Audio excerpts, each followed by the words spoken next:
এসেছি আপনাদের সকলকে স্বাগত জানিয়ে। আজকে আমি এই রেসিপিটা আপনাদের সঙ্গে করব। চলুন আমি তাহলে এই রেসিপিটা করব। তার আগে আমি দেখাই যে কি আজকে করব। প্রথমে তেঁতুলের চাটনি করব। এই তেঁতুলের চাটনিটা করার জন্য আমি এখানে মৌরি নিয়েছি 1 চামচ, জিরে নিয়েছি 1 চামচ, ধনে নিয়েছি 1.5 চামচ এবং 2টো লঙ্কা। এগুলো আমি একসঙ্গে কড়াইতে ভেজে আমি এটা গুঁড়ো করে নেব। আর নিয়েছি এইটা করার জন্য একটা শুকনো লঙ্কা ফোড়নের জন্য। আচ্ছা, এই তেঁতুলটা আমি 100 গ্রাম নিয়েছি। 100 গ্রাম তেঁতুল আমি 1 ঘন্টা আগে ভিজিয়ে রেখেছি। আর তার জন্য নিয়েছি 200 গ্রাম আখের গুড়। গুড় চিনি দিয়েও আপনারা করতে পারেন, কিন্তু গুড় দিয়ে করলে আমি দেখেছি যে আরও বেশি ভালো লাগে খেতে। আর নিয়েছি বিট নুন, নিয়েছি নুন। আর ধনে পাতার চাটনি করার জন্য নিয়েছি 1 মুঠো ধনে পাতা ধুয়ে জল ঝরিয়ে নিয়েছি 2টো রসুন কোয়া, আর নিয়েছি একটা কাঁচা লঙ্কা আর এক টুকরো লেবু। এই দিয়ে আমি চাটনি করব। এটা আমি বেটে নিয়ে আসছি আর এটাও ভেজে আমি গুঁড়ো করে নিয়ে আসছি।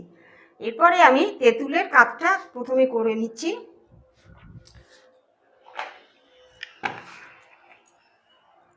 তেঁতুলের কাঠটা প্রথমে আমি এটা একটুখানি হাত দিয়ে চটকে এটা এই ছাঁকনিতে ছেঁকে শুধু কাঠটা বার করে নিতে হবে। আমি এইটা কাঠটা বার করে নিয়ে ফিরে আসছি 5 মিনিট বাদে।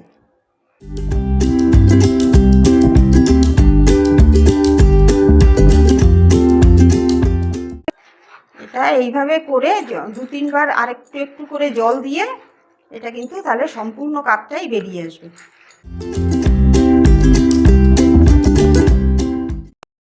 ফিরে এসেছি 5 মিনিট বাদে। আমি গ্যাস ধরিয়ে কড়াই বসিয়ে দিয়েছি। কড়াই গরম হয়ে গেছে। আমি এতে দিয়ে দেব 1 চামচ সরষের তেল।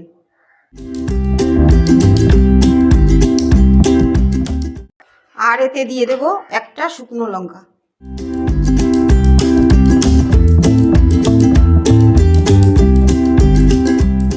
শুকনো লঙ্কাটা হয়ে গেছে। এবারে আমি এর ভেতরে দিয়ে দেব 1 চামচ হলুদের গুঁড়ো,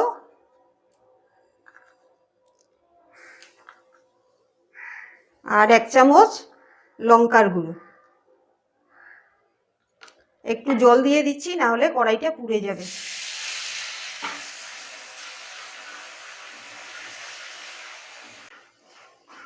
এরপর আমি এর ভেতরে তেঁতুলের কাঠটা ঢেলে দিচ্ছি।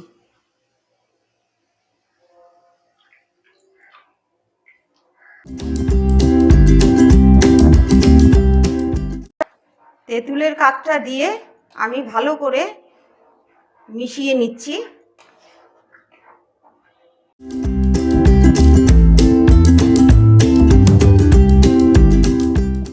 এর ভেতরে দিয়ে দিচ্ছি আমি স্বাদ মতো বিট নুন,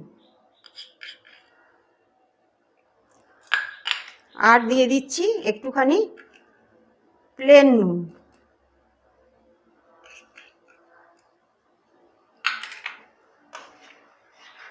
আর দিয়ে দিচ্ছি 200 গ্রাম আখের গুড়। এই সব কিছু মিলিয়ে আমি এখন এটা রান্না করতে থাকবো। জলটাকে পুরো শুকিয়ে দেব।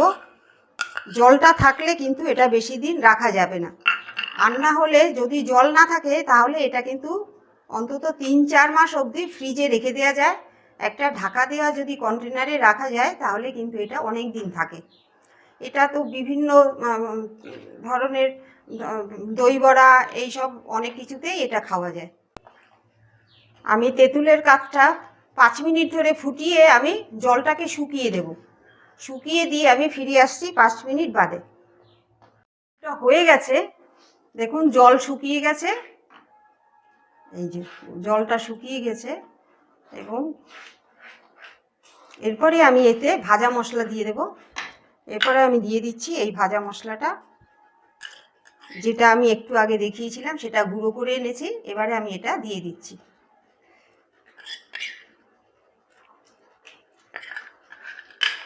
একদম রেডি হয়ে গেছে তেঁতুলের চাটনি। আমি প্লেটে সার্ভ করে দেখাচ্ছি। আমি গ্যাস অফ করে দিচ্ছি, একদম পুরো হয়ে গেছে, এবার অফ করে দিয়েছি। এবার আমি সার্ভ করে দেখাচ্ছি। দই বড়া, সিঙ্গারা, চপ, পাকোড়া, এইসব ভাজা, এইসব খাওয়ার জন্য ধনেপাতা এবং পুদিনা পাতার চাটনি কিন্তু নিয়ে খেলে কিন্তু খুব ভালো লাগবে। এই চাটনি করার জন্য আমি 1 আঁটি ধনেপাতা, 1 আঁটি পুদিনা পাতা, 2 কোয়া রসুন, একটা কাঁচা লঙ্কা, 1 চামচ পাতিলেবুর রস, আর আমি স্বাদ মতো নুন এবং চিনি দিয়ে আমি এটা মিক্সিতে কিংবা শিলনোড়ায়ও বেটে করা যায়। আমি এইভাবে এই চাটনিটা তৈরি করেছি। এই চাটনিটা আপনারা বাড়িতে করে খেয়ে দেখবেন, দেখবেন খুব ভালো লাগবে। আর দই বড়ার সঙ্গে কিন্তু এই চাটনি অনবদ্য। তৈরি হয়ে গেছে তেঁতুলের চাটনি এবং ধনেপাতার চাটনি। এটা পাপড়ি চাট এবং দই বড়ার সঙ্গে তো এটা, এই তেঁতুলের চাটনিটা না হলে দই বড়া খেতে মোটেও ভালো লাগে না। এর স্বাদ কিন্তু অপূরণীয়। আর এই তেঁতুলের চাটনিটাও ফিশ ফ্রাই থেকে আরও অনেক কিছুতেই এটা খাওয়া যায়, ভালো লাগে। আর এই তেঁতুলের চাটনিটা আমরা বাড়িতে করবেন, দেখবেন অনেক দিন, আর ফ্রিজে রেখেও কিন্তু অনেক দিন রাখা যায়। তারপরে তো মাঝে মধ্যে তো ওইগুলো দরকারই হয়, আবার মাঝে মধ্যে ভাতের পাতেও কিন্তু এই চাটনিটা খেতে ভালো লাগে। আশা করব এটা আপনারা বাড়িতে করবেন। আমার সঙ্গে থাকার জন্য আপনাদের সকলকে ধন্যবাদ। আর আমার এই ভিডিওটি যদি ভালো লাগে তাহলে লাইক, শেয়ার এবং কমেন্টস করতে ভুলবেন না। আর সাবস্ক্রাইব করবেন, পাশে থাকা বেল আইকনটি প্রেস করবেন, তাহলে নতুন কোনো রেসিপি আপলোড হলে আপনাদের কাছে সবার আগে পৌঁছে যাবে। ধন্যবাদ। আজকে আমি এখানেই শেষ করছি।